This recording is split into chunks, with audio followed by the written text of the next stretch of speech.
7 of their 9 original members left. Looked like they wanted to take the stage. Game faces. No autographs, no interviews. The second to last one that will take 118 starters. From Morzine to Lac Saint-Point, stage 20. From the French Alps, we'll see the Swiss Alps as the peloton patrols the border. One more major mountain. The sport's best climbers and sprinters will try to prove that this race is not over. Now 102 miles into today's second to last stage. Phil Liggett and Paul Sherwin have watched the riders come over that last mountain and now headed down toward the finish. About 6 miles to go.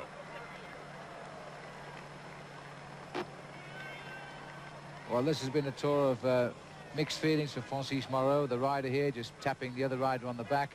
He's been a World Pursuit champion, and in fact halfway through the tour his father died, and his father was very ill before Francis came to the Tour de France, and his father said, if anything happens to me during the Tour de France, you must not abandon the race under any circumstances. So the tour organization in fact helped with the cost of an aeroplane, and overnight while the race was at rest, they flew Francis up to his father's funeral, and he came back in time to continue riding in the race, because of course you're not allowed to miss out any of the stages, you must finish them all. I also have to add that they've bent the rules a little bit, because normally a rider is not allowed to leave the race. Once you've signed on, you have to stay in contact with the race, you have to stay at your team hotels and eat with the rest of the team, and they were very thoughtful in letting him leave the race for just even a few hours to go and have some consolation with his family and say farewell to his father for the last time. Happy smiles there from Giancarlo Perini. He was in the thick of the action earlier on today when he finished second on the top of the Col de la Fourcille behind Peter de Klerk. There's Miguel Indurain, who has become the most dominant personality of world cycling these past few years, now cruising to his 4th victory in this year's Tour de France. It'll be the 4th time he's won the race. But strange enough, announcing earlier today that he would not be riding the World Championship, which is in Sicily at the end of August, which I find a little bit of a surprise, but he's decided to give it a miss. Bill, take a look at this. Look, Ma, no hands. Now, what would Philippe Louvio's mother say if she saw him riding his bike and eating lunch at the same time? It says something about being 200 miles from home after 3 weeks on the road, doesn't it? Tour de France. While we were away, Francois Simon, a little bit bold by making the first attack of the day in what has been a slow day so far. Go, Francois. We're almost to the end of the world's greatest bicycle race. Tomorrow we'll be in Paris as the tour comes to a close. We will crown Miguel Indurain the king of the sport for the 4th straight year. Probably. Find out tomorrow at 3 p.m. Eastern on ESPN. Now back to Phil and Paul with an update on the breakaway. So this one man has taken a lead in front of a massive crowd as we come onto the outskirts of the lake. It's about 16 kilometers to go to the finish. Francois Simon is the man who's broken clear. He went clear, 25 kilometers to go, and he's at the moment riding around about 200, 250 meters in front of the whole field. And we've got Gerard Rouet on the left of our picture, Jean-Francois Bernard. These are the 2 Benesto riders, teammates of Miguel Indurain, setting the pace and receiving a lot of help indeed from the Kelme squad here, who are one of the small teams in Spain, but they've had a tremendous Tour de France this year. Well, let's not forget that Francisco Cabello won that fantastic stage into England there, where there was something like 1.5 million people watched the race go through on its way from Portsmouth to Brighton.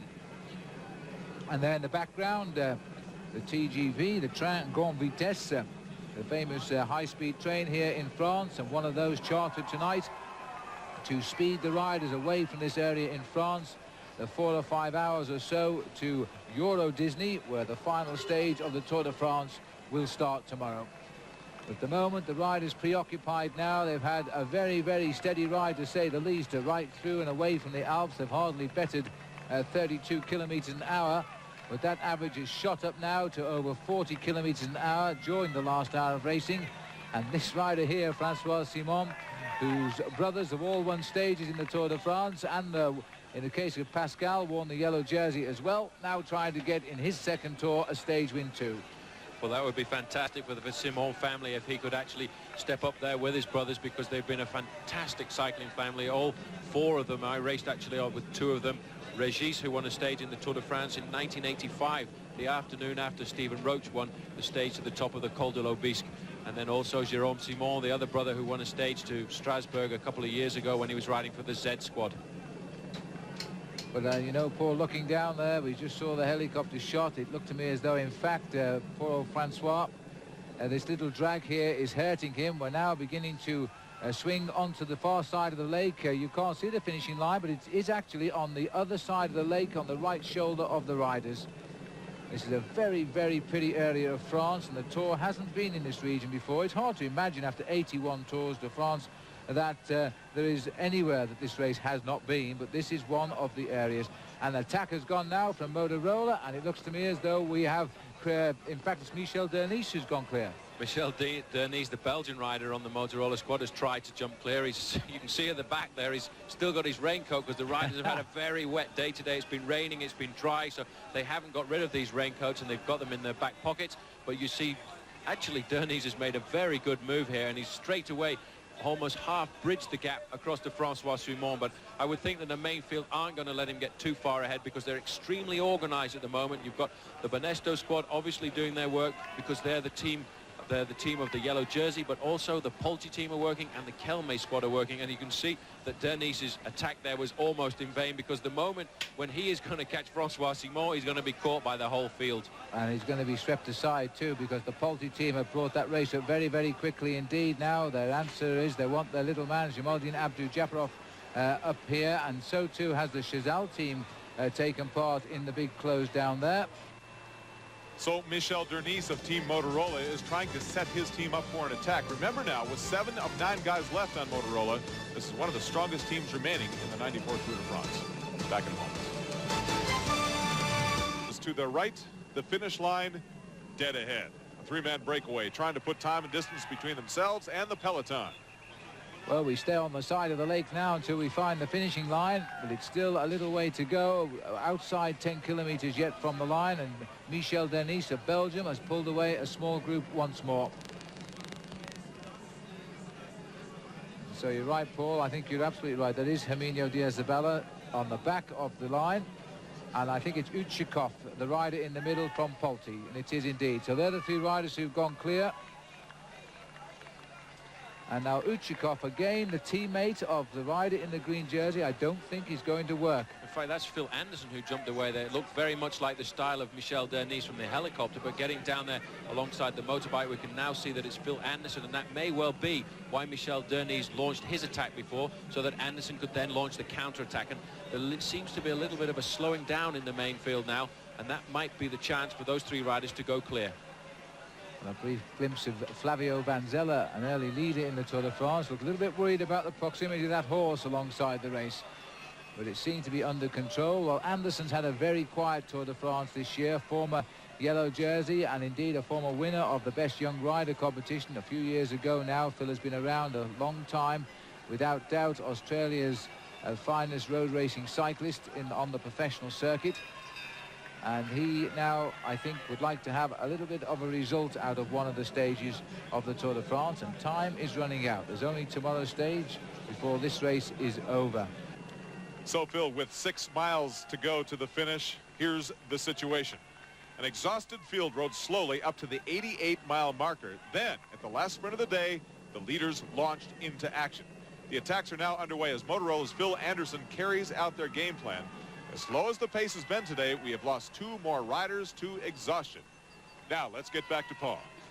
It looks like it's almost over for these 3 riders here. Still Diaz-Zabala in the pink jersey from the Once squad at the front. They would like to get a stage victory. They would have expected 2 or 3 this year in the Tour de France, I think, with Laurent Jalabert, who won 7 stages of the Tour of Spain earlier in the season before that dreadful crash robbed him of his place in the Tour de France here in Armentières 2 or 3 weeks ago. 208 kilometers the stage today, and they've dawdled along for most of it, but they're racing now, and if Phil Anderson wants to look over his shoulder, or if he prefers underneath his legs, he's going to see an awful lot of wheels are now behind him. But Phil, these guys just will not give up. Motorola, the only American-based team in the Tour in '94, just keeps on going. Back in a moment. Close to the finish, let's go back to Phil and Paul. It looked like it was almost over for Eddie Seigneur now. Yeah. And in fact, it was the Motorola squad on the front there doing the chasing to bring it all back. And that was, in fact, Alvaro Mejia, who's had a disappointing Tour de France. That little man there in the blue helmet there finished 4th in the Tour de France last year, and he may well have been trying to pull it back to give Frankie Andreu a chance. And this looks very much like Jesper Skibbe, one of the Danish riders who hasn't had a win in this year's Tour de France. Indeed, one of the few. He's getting a bit of a complex because he's a great character. He won a stage in last year's Tour de France, Jesper Skibbe. Well, he told us he wanted to try and win the stage on the Champs-Élysées tomorrow, but he must feel his legs are fresh today. He's gone clear. He's pulled forward 2 men. If they would just come through and give him a hand, they might start working together. Vyacheslav Ekimov from the Word Perfect team is going clear. This man has been trying in the first part of the Tour de France to get a victory. In fact, he's a fantastic finisher, and if he could just get 50 meters lead, it would be very difficult for the main field to catch him. That's 3 kilometers to go, I think, for Ekimov, who at the moment has about 50 meters lead over the rest. This is what he did, Paul, on the run into Futuroscope 2 weeks ago, and the unlucky man from Russia was wiped out at just about 50 or 60 meters from the line. He's a former world champion at the pursuit, and he's a former world team and Olympic team pursuit champion. Speed is his trademark. He's tremendously quick when he gets clear, and now he's going to have to settle in and get on to riding at around about 50 to 54 kilometers an hour if he's going to hold off this field all the way to the line. Well, there are very few men in the world can actually hold off a raging peloton as they get towards the finish, but Vyacheslav Ekimov is certainly one of those. At the moment is still hovering around 50 meters ahead of the main pack, but he's got 2 kilometers to go, and it may well be that he can just hang on. He's got to keep going. He doesn't look over his shoulder at all. He knows that all he has got to do is concentrate on going as quickly as possible and hope for a slight slowing in the main field. It's down now to about 30 meters. Well, just look at this. The speed of this man, he's superb when he rides at full speed, but the peloton have closed in so quickly. They're going to wipe him again. He's sat up this time. He's looked over his shoulder. He's seen them right behind. Or is he? He's going to keep on going. He won't stop until they're actually right on his wheel, and he looks over now and realizes that it's all over. It was just a one last-ditch effort to try and get clear, but the work's still being done at the front here by the GBMG squad. It may well be that they're thinking about Johan Museo. This is Rolf Sorensen at the front now. So Sorensen, whose family had an apartment yesterday on top of Alpe d'Huez, they've been delighted with the way he's ridden this year's Tour de France. He's won a stage, but now the attacks have come again. This is Stephen Swart from New Zealand, had a very tough start to the Tour de France. It was his first return to the Tour de France, having ridden on a British squad, the ANC squad, many years ago when the Tour started in Berlin, but he hasn't got the gap. Behind him looks to me like Flavio Vanzella, the former yellow jersey holder. 1 kilometer to go for the main field. So now we must watch out for the arrival of the green jersey at the front, unless he is beaten by a surprise breakaway here at the very, very end of it. Because we're sorry about the little bit of picture breakup we've got here. It's because of these live pictures coming from the links up to the helicopter over the race and the trees in the area. But now Girotto is the big boy in the yellow going to the left of our picture. He's previously won 2 stages, one not too far away from here in fact, in Switzerland, in Geneva. And now the Raiders go again on the right of the road. Little Mario Chiesa has launched an attack for Carrera. Francois Simon is up there as well, coming through, and it's going to be very close when they come to the line if Chiesa can just about hold on. And we've got Vanzella in the race too, and Sean Yates is trying to get through in the centre of the picture as well, but there's no sign yet of the green jersey. This is going to be an interesting finish, because it could well be Francois Simon going, but a rush at the end is Jan Zarada, and the green jersey's come from nowhere, and on the line it's going to go to the photo, but it looks to me as though that man Jamaluddin Abdou-Japarov just flew out of space there to get right up alongside Jan Zarada on the finishing line. They really are the fastest finishers in the world, and they timed that one to absolute perfection. Well, I would never have given them a chance, not 5 meters from the line, and there they were out of nowhere at the end. And let's have a look at it once more. Here we have Jan Zarada. Watch the man in green, though, Jamaluddin Abdou-Japarov. The man in second place there is Martinello. Martinello goes on the right and then up on the inside with a tremendous surge of speed. There's nobody else left in the picture now as the line comes up, and it looks to me as though Jamaluddin Abdou-Japarov gets his 2nd stage win of the Tour. He began with a win at stage number 1, and now he's just 1 day away from a finish in Paris, and he gets his 2nd win. What a great sprint, though. With that overhead replay, you could see Abdou-Japarov throw his bike out in front of him in order to get the win. Great effort with an 11-tooth gear. For all you cycling fans out there, major muscle. Overall, Miguel Indurain stays in yellow by 5 minutes and 39 seconds over another great effort by Pyotr Ugrimov. Jamaluddin Abdujaparov, for the 20th straight day, breaks his own record from '93. He has worn the green jersey as the best sprinter longer than any other man in the history of the Tour de France. Miguel Indurain puts on the yellow jersey as the overall leader for the 13th straight day, as the Tour completes 2,362 miles with one more 116-mile stage to go.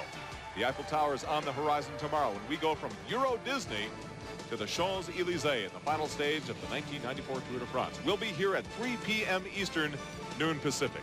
For Phil Liggett and Paul Sherwin, and a very happy Jamaluddin Abdujaparov, I'm Adrian Carson. We'll see you tomorrow.